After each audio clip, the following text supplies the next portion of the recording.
I think it started at the beginning where like, oh man, he's really not even giving Justin any love. Like that's how I kind of felt like it started, but I feel like it shifted. They gave him a lot of love, and I feel like he kept the door open, whether you believe it's a possibility or not, for Justin to come back. And he also opened a possibility for him to move on, and whether it's a Caleb or a May or whoever the fuck. I feel like he did that pretty well. And one thing that we can guarantee is that he is going to get the best. This trade, this offseason is the biggest offseason in team history, because we can look at this 5 years from now like, oh man, like, you know, that fucking Bryce Young trade changed how we look. Like maybe and I'm gonna paint the positive picture, then I'll paint the negative picture.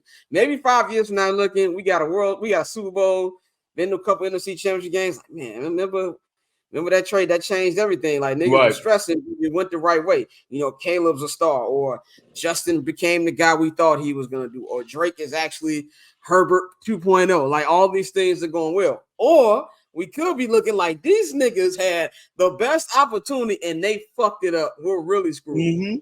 I think Bang said it on a show this week or in the chat or something. He said this is like the football version of the OKC Thunder. And you see in the OKC Thunder with the leap that they've had, and they still got hella picks. You know, you got Shea, you got Chet, you know, you got the nigga who we're not gonna be naming. You got these players on their team. You know what I'm saying? Playing with in their second seed in the Western Conference. So it could be the same thing here too with Flus. I mean, and I want to be fair to Flus. I think Flus did do some good things this year. You know, just the way how the team fought. I mean, they started off really bad. They was on a 14-game losing streak, the biggest losing streak in team history. So yeah, I know Ryan Poles, you know, he got out of adversity. That is, I agree. But he also got out of shit that he made. You know what I'm saying? Like, yeah, that's another thing. Like, that's another thing that like hilarious is they're patting themselves on the back from navigating through self-inflicted gunshot wounds. Like, y'all caused that shit. Y'all cheddar bobbed yourself. Like, you hired Alan Williams. You know what I'm saying? Like, who was the other coach? I forgot that they had to let go because of conduct detrimental, you know, to the workplace. Like, a lot of that shit is self-inflicted. Like, this is another thing. If Matt Eberflus is a defensive coordinator, coach they got rid of. Yeah, the running back. If Matt Eberflus is a defensive coordinator, why is he not calling plays from the jump? When the Dolphins go and get Mike McDaniel, he's not giving up the play calling to somebody else. You know, when they go get Roberts, when the Jets go get Robert Saleh, he's still calling the defense. DeMeco Ryans is still calling the defense. So why did they, you know, like, to give all, you know, he went and gave all, it was like an Adam Sandler flick. He went and gave all his boys a role in the shit. You know what I'm saying? Like, I'm on, I got y'all. And they're just not, you know, as funny. Like, they just can't compete. So that definitely, that's definitely that sticks with me, because it's like, yo, these were your people. How are you not? What is he being graded on? So he's just really, and they told us he's being graded on keeping the ship steady, not letting guys veer off. You know, I think you got to give kudos to Ryan Post, because the Montez Sweat move was a game changer. Because last year, a year ago from that move, they shipped off one of their best defensive player, Roquan. This year, they went and added, you know, a defensive player, you know, a Pro Bowler. So it's gonna be really interesting, man. But we got to go back to that word, you know, as we get into the Justin conversation. The word that they kept using was stability and continuity, and that meant something to them. So it really does, like, the door's not cracked for Justin. I legitimately believe it is halfway open, you know? Like, it is halfway open for him. Yeah. I changed my opinion. It's going to be interesting. I changed my opinion over like the last hour, and also a couple things that stood out. When Mark Potash said on Waddle Sylvie that what he took from it was that Justin was staying. And I always say, Potsy is like a fucking troll. Like, this nigga just be like, he's trolling. So like when he's actually serious, sometimes it's like, oh, let me pay attention to what he's thinking. And then DJ Moore's confidence. DJ Moore was confident in the locker room cleaning after he had his meeting with the brass. And then when he was on Amin Ra and EQ's podcast saying the same thing. So, and then also too, I feel like a lot of people did not pay attention to this because it went real under the radar. The nigga Ryan Post said he had to be blown away again. I don't know if people peeped that. He said that again. He said, I had to be blown away. Like, he said that, and this actually repeats from what not Albert Breer, but Ian Rappaport said like a month or two ago. Blown away. So I do believe that it's still a 50-50 chance. And I do believe that Poles is going to go through the full evaluation. He's going to learn as much as he possibly can. And we're talking about subliminals. I feel like Caleb Williams got a couple shots in that press conference. 100% with the character and the person. And I think he's learning from, that's one thing, like we're seeing him learn in real time. Like how he said he learned from the swing and miss with the Claypool trade. He brought in a bad apple, like sometimes, like how we said, if a motherfucker's telling you something, you got to take it for what it is. You can't change everybody. And Mike Tomlin was telling the world that Chase Claypool had to go. So the fact that he realized the self-awareness to swing and miss on that, but he did keep swinging and he went and got says, like he's learning from that, because that could, imagine if they would have kept Claypool for the extra couple weeks that we were losing, you know what I'm saying? Like that shit could have went really left. He pivoted real quickly.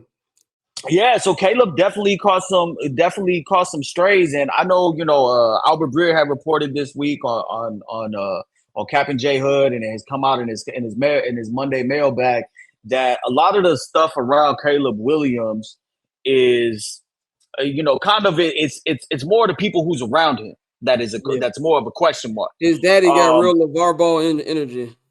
100%. That his dad might be somebody that's talking about the ownership. His dad might be talking about the ones of not going back, of going back to school and stuff like that. So there's a lot of homework there.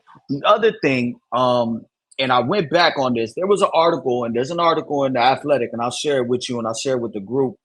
It was written by Bruce Feldman, and it was about what went wrong at USC this season. And they interviewed coaches from the Pac-12 and different like scouts and coaches from the Pac-12. So USC has this thing where for road games, they have to go, they're in uniform. Like when they travel, they're in their track suits, whatever they got.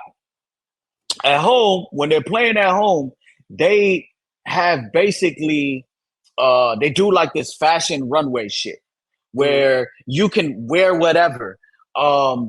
And if you're reading some of these quotes, they're talking about, you can tell certain people care more about, the handbag the Louis handbag that they got, getting their fits off. And they're really, if you look back at it, they're really talking about Caleb. And I get it. It's a different situation because of NIL. And this is not our granddaddy's, college football is not, what we grew up seeing, even, as far as 10 years ago. But they basically said, the coaches said, we knew from that moment that we were going to beat them because their head's not where it's at.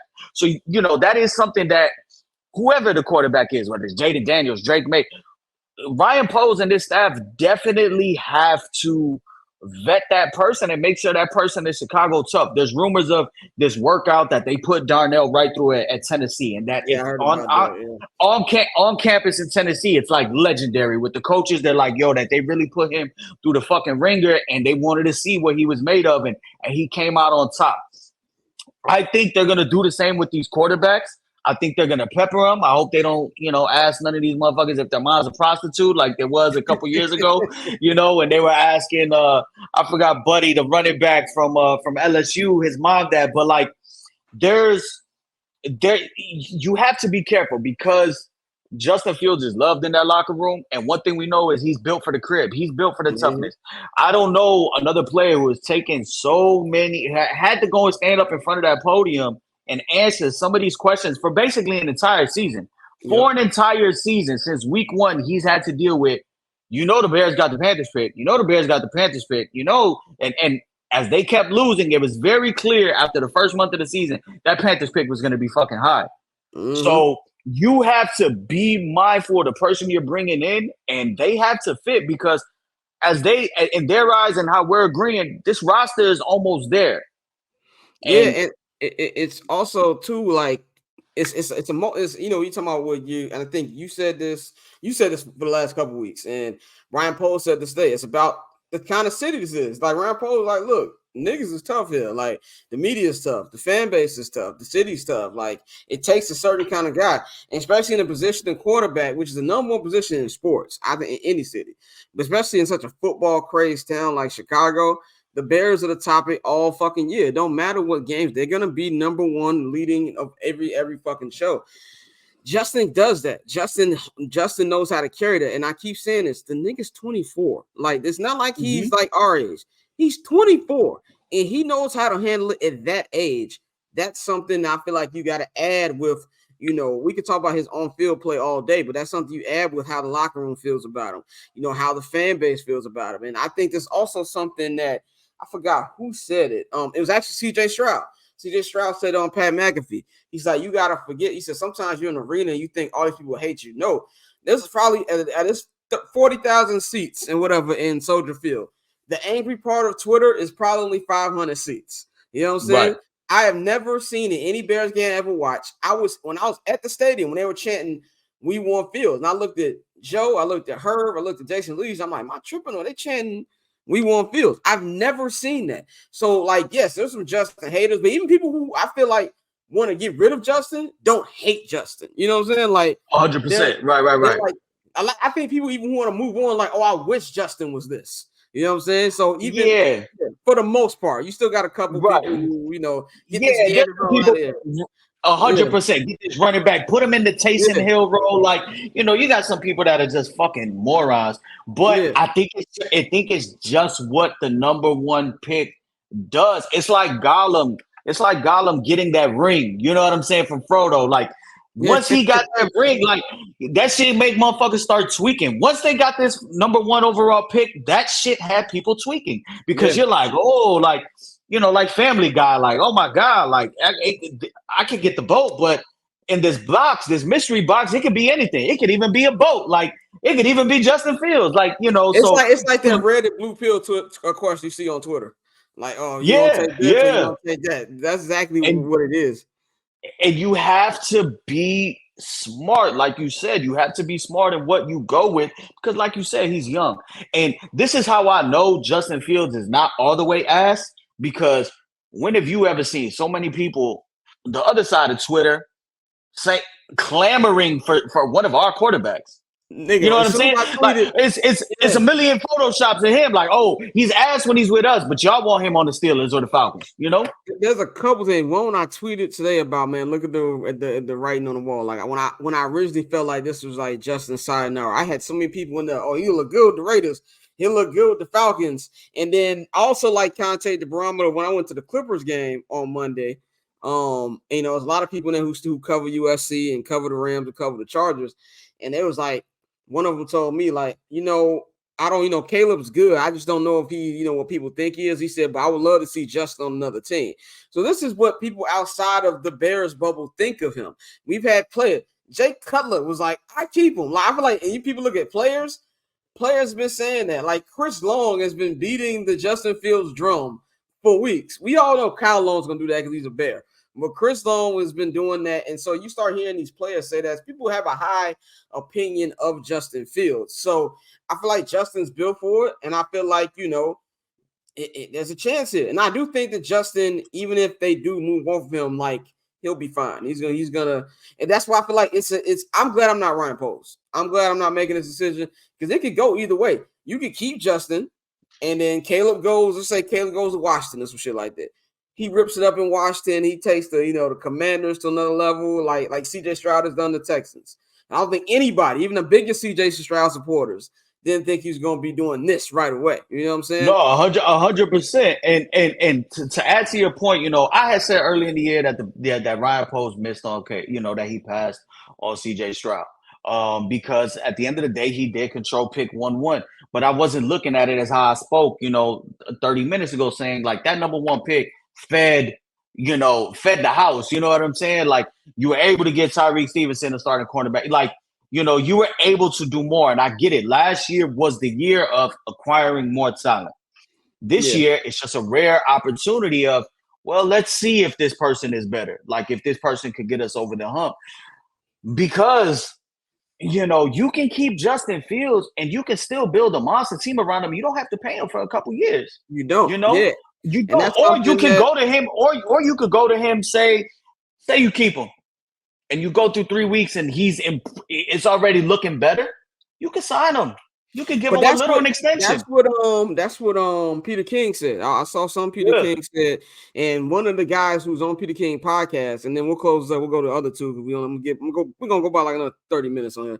But Peter King said, no, his co-host like, well, you gotta pay him. Peter King like, who said you gotta pay him? He said like, he still got 2 years on this deal. He said you still got a franchise tag, and he said unless he just incredibly gets great, you're not going to be giving him Mahomes or Allen or Burrow money. Like, and everybody thinks that. Like, are you ready to give him $40 million? And it's like it doesn't work like that. Yeah. You got to play that way. Like common sense. Yeah. Like Geno Smith balled out last year. What he get? Like 100. 96, 4 for 96. I'll take that for Justin. If he shows it. So if he shows it. So he just needs to do his homework. Ryan Poles needs to do his homework. And I think that we have I think that the offensive coordinator is going to be brought in rather quickly because they have to get their homework done. They need to start evaluating. They need to start running the tape. They need to get hours in with whoever the new OC is and the new staff, the new wide receiver coach, everything. They have to pull out their big board. And I'm pretty sure now they'll start getting their board. Their board is going to be continually to shuffle between now and after the combine and pro days. They got their guys, and then you just start slotting them where you think they are. But you need to start doing your homework. Motherfuckers need to start doing overtime on, hey, is Justin Fields salvageable? Was it Luke Getsy's scheme? Was it, that we weren't tailoring it to him? Is it something that, that we can give him a 50-50 split of making a B in the pocket and running? I think we're going to get to a conclusion on who the offensive coordinator is rather quickly just because of the fact that they got number one. And I also think we'll be able to read through the tea leaves who they signed because based on who they hire to be that, you can kind of gauge what type of quarterback they're going to deal with. Yeah, and then also, you're not going to get Frank Reich to get Justin Fields because that's just not Frank Reich's style. Yeah, Frank Reich sounds more Drake Mayish to me. I feel like I think it's gonna move. Like I said, it's gonna move quick because evaluation, like the combine is gonna be here before you fucking know it. Like before you blink, combine gonna be here. Paper on these player haters, old news, money on the other line, so I'm not gonna hold you. Money on the other line, so I'm not gonna.